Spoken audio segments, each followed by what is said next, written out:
Hey, welcome. This is Melissa Thomas with C2C Stamping, and I am going to show you how to make this month's Merry Makers cards.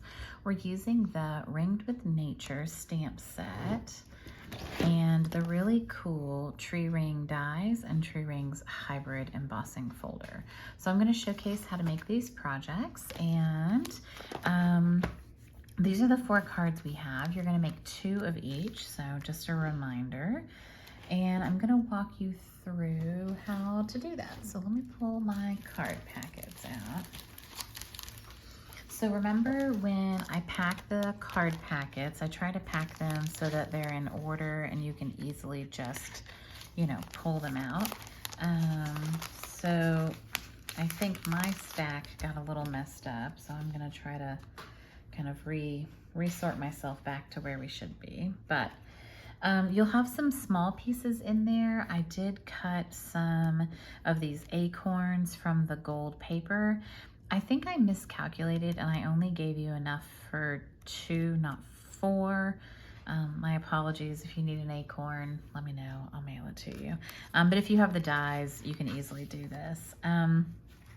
So let me move the other couple of cards out and we'll just do these in order that they are in the packet. And then you got a pack of the paper and you actually ended up getting twice as much as I was going to give you. I wasn't sure how much of the paper I was going to be able to hoard during Saleabration. This was the free Ringed with Nature designer series paper, and I ended up getting enough so that I could give everyone a half a pack instead of just a quarter pack. So yay for that. So in your packet, the first card in the instructions is not this one. This is actually the first card. So this one is really easy. You're just going to cut a 2-inch strip of the designer series paper, and then we're going to, I already die cut this for you and embossed it. And I just wanted to show you, this is the cool hybrid piece of this, where you can take your die and you're going to line it up in here, not there, here, yes, here. So it kind of locks into place in the embossing folder. And then you're gonna stick your piece of paper in, and we're gonna flip that over and we're gonna run that through, and it's gonna use the gray plate. So you're gonna use the plate for the 3D embossing folders on your machine. So if you have this is the embossing plate, and you're gonna run that through, and it's gonna give you this nice embossed and die cut piece, which is really great.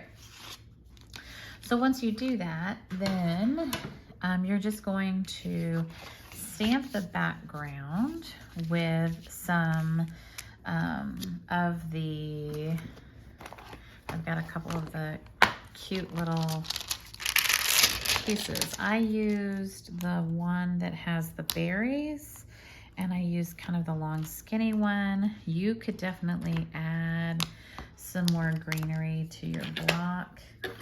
And so, you could lay some greenery out and say, okay, I want to do, maybe something like this. So now you've got your pieces mounted, and you're gonna get your soft seafoam so that you can do a little tone on tone stamping. So we're just creating a nice soft background here.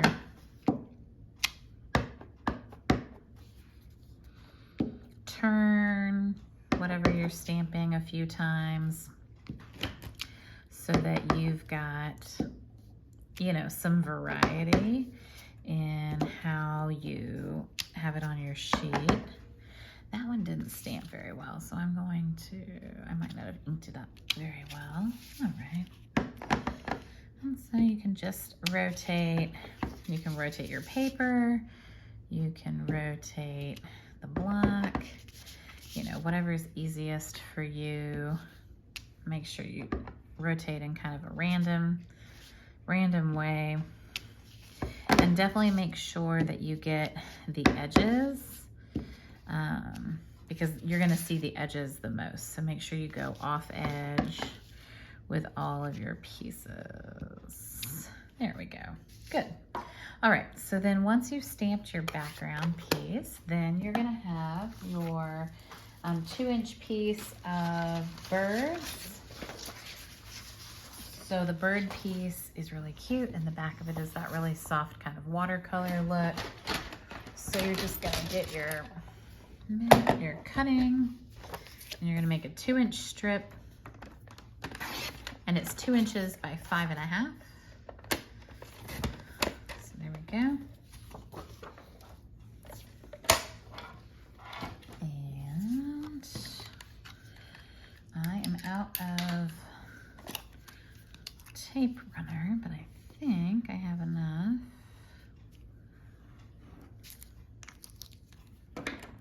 And then I'm just gonna make sure that this is gonna run edge to edge, top and bottom. And if you're a little bit over, you can just make sure you kind of run right up to the edge, and then you can always, you know, trim if you're a little bit over on the back. Don't mind the extra noises. The dog is just playing with something on his little playpen. All right, so there we go. So now we're gonna put this here on the card front, and then we're going to layer this piece. We're gonna use some crumb cake ink to do the tree ring, and I would recommend stamping off, because the tree ring piece, if you stamp it, depending on how juicy your crumb cake is, it might be a little too strong, and then you won't see the sentiment very well. So we're going to ink that up, and then I'm gonna stamp off, and then I'm gonna stamp on.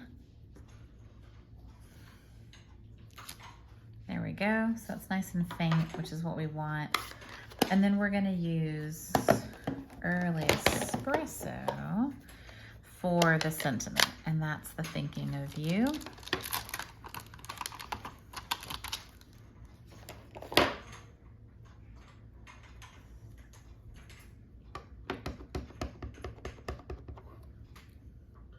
Oh, I've got way too inky, hopefully. Whew, all right. All right, we'll have to clean that off. Okay. So this piece, you're just going to flip it over once you've glued it together, put some tape back there, run your ribbon, and then tuck these two under maybe with some glue dots, and then kind of pop this whole panel piece up on front with some dimensionals. And then that will give you your finished card. So there's card number 1. That one's relatively easy. All right, card number 2 in your packet is I think it's this one, it's the house one. So for this one's actually pretty easy too. So you're just going to glue these pieces down flat. So these pieces just get glued down flat. So 1, 2. The main kind of work on this card is this panel.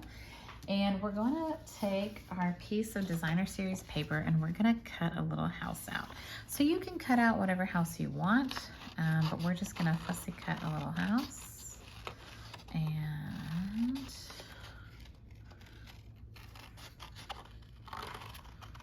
on this one, I kept that one little tree with it because the tree was kind of attached to the house, and I felt like it was gonna be impossible to separate them. But most of the other ones don't have trees attached to them. So, good. And there's another little house for this one. So we're just gonna glue this down. And then what I do is I actually stamp right on top of it with my sentiment, which is kind of cool. All right, so here we've got our piece glued down. And then we're gonna grab the Love and Warmth stamp, and we're gonna stamp right on top with our early espresso. So that is gonna go right on top. So just make sure you ink it up well. You don't have to go over it much, but just a little bit on top of the house is kind of cute, and just looks, I think, really fun and different. Depending on how light the house is, kind of depends on how much you can stamp there.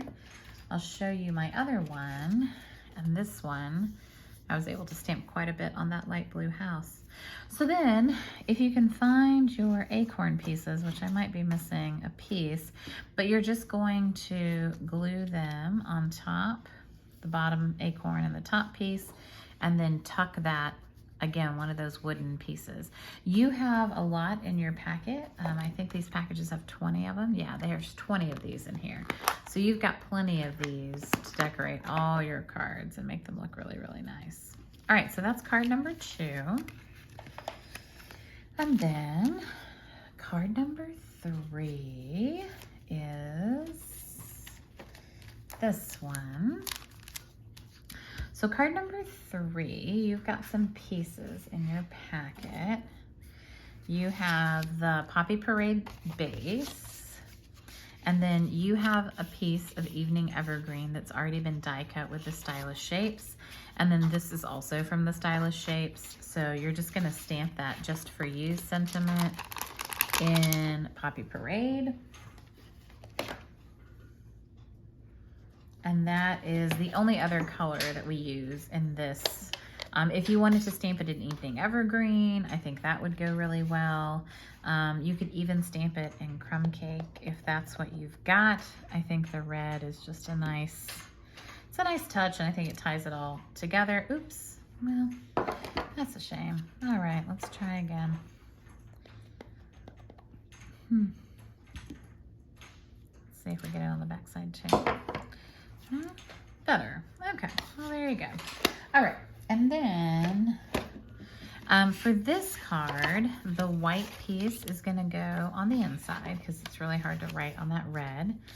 And then this is actually the panel that you're gonna tie the ribbon on. So you're gonna get a pretty big piece of ribbon, and you're going to, the dog is trying to figure out how to break out of his cage, by the way. And I'm pretty convinced that he's gonna figure it out sooner or later. Okay, that might be too big, but we'll see. All right. So we're gonna tie this around the whole piece that's already been run through the embossing folder. And we're gonna tie a bow, nice big fat bow with this ribbon. And it really is a different ribbon than we've had before, so you'll definitely notice, you know, a difference compared to maybe some of the other ribbons. It will fray, and I think that's okay. I think that's kind of the that's the nice thing about this ribbon, is that it will fray and it kind of looks worn, and I think that's really nice. I do want it kind of more even though. Okay. So then, once we glue that panel down, then we're gonna build this piece, and you're gonna need a piece of DSP that's 2.5 by 2.5. So if you wanna grab your fun poinsettia paper and your trimmer, then 2.5 by 2.5. Remember to cut 2 of them, right? Because you're making 2 of every card. And then you can just glue that on there. You're gonna pop that up with some dimensionals, and you're gonna pop up your sentiment with dimensionals. And then I just used a glue dot and kind of tucked my wooden piece underneath. But super cute card, and really, you know, the poinsettias I think add a lot to it. I do think there's kind of a right up and a down for the poinsettias. So once you glue your piece, then you'll kind of figure out what's the up and the down. But I do think they are directional. A lot of times, you know, our pattern papers are unidirectional, you know, or whatever, you know, multi-directional. But this one I feel like definitely has an up and a down. So you'll want to make sure you've got that the right side up before you glue it all down. All right, the fourth card is a fun one. And it's gonna require you to have a pair of scissors that are probably a little bit stronger, because we're actually gonna cut some of those wooden pieces, and we're gonna cut a few off to make eyeballs, and then we're gonna cut 2 little branches off, and we're going to cut our designer series paper so that we can end up with some really cute little rings, tree rings. So in your designer series paper, oops, I just dropped a piece. You have a piece that has, so on the front side it has this really cute botanicals with the butterflies, and then on the back it has the tree rings. So in order to die cut these, what we have found is that you can actually use your die if you have it. Now, if you don't have the die, you can literally just fussy cut this and it's a-okay and it'll look super cute. If you do have the die, then you can run it through and you can get a couple of runs out of this. Now, some of the paper will cut like this very evenly and easy. Others you'll have to run kind of like half and half. So you might have like maybe some of the smaller rings on one half and some of the bigger rings on the other, but that does cut it out, or you can just cut it out with your scissors. You're going to stamp the tree rings on your red paper, and you're gonna wanna stamp off. So I stamped with crumb cake on here, and I just stamped off so I could get faint tree rings, not anything major. So make sure you stamp off, and make sure you're stamping in a nice flat location, right? Like you've got a good work surface that you're working on, because if you have any kind of variation in your table, then you're not gonna get even tree rings, and they might look a little funny. So, all right. So once you got that, then that is just glued and mounted onto your crumb cake card base. And then I put some of they're in here. Last month you got some of the red rhinestones. So if you don't have any, I put some in your packet for you. So you'll use 3 red rhinestones for his nose and 1 for his. You can put a little smiley face kind of in the ring. And then you're gonna add a little bit of color to the eyes, and you can add some color to the antlers. And we just did that with our marker. So here they are. So you're just gonna take your marker, and you can take the brush end, and you can add some color to these. Be careful. The little branches that kind of hold them together are definitely, this is the weak point for sure. But you can add some color. And then hopefully to the actual kind of antler part. And you can use an early espresso or a crumb cake or a black marker. And then we're just gonna kind of tuck that, behind. And then when you're cutting off, so you can try to break them, and you probably can, but you need sort of just the round part. And so that's kind of why you need the scissors to make it just the little round part. So it might be easier just to go ahead and use your strong scissors. I'm gonna need how many 8 eyeballs? So 4 for this guy. And then maybe, you know, I wanna do, you know, just 2 for that. So I might go ahead and get another one, and then maybe I'll see if I can't clip off some more of this so that we can, yeah, there we go. So now I've got, right, 2 to go behind his head. And then on another one, right, I might end up, so there's 2, 4 eyeballs, okay. So maybe on this one, I could use, so here's another 2 for him, right? And then we're gonna cut some more eyeballs. And maybe we can get another 2 for another one, and 2 more eyeballs. All right, so you get the idea. On the eyeball part themselves, again, you'll just color part of it, right? And so you want 2 that are gonna have kind of the eyeballs facing down. I would say if you can use the bullet end for this, you have a little bit more precision. The ink might not. This might be a really dry marker though. I might need a new marker. You can also use a Sharpie marker for this. So if you have access to a Sharpie marker, maybe that is easier. But again, you're just going to add a little bit of color, right? And then that makes your eyeballs. And then just use glue dots to glue that stuff down, and then pop up both of the little deer with dimensionals. And then the last piece is the Merry Christmas, which you're gonna stamp with some more early espresso and pop up with dimensionals. And then you can just cut the sides to make the little banner piece. So hopefully this was easy and helpful. This is a fun class, and I hope you have fun playing with the paper. There are a ton of cute card ideas with this paper, and so I hope you find some great ideas. Thanks so much, y'all. I appreciate you watching, and I'll talk to you later. Bye-bye. Hopefully I see you next month for Merry Makers.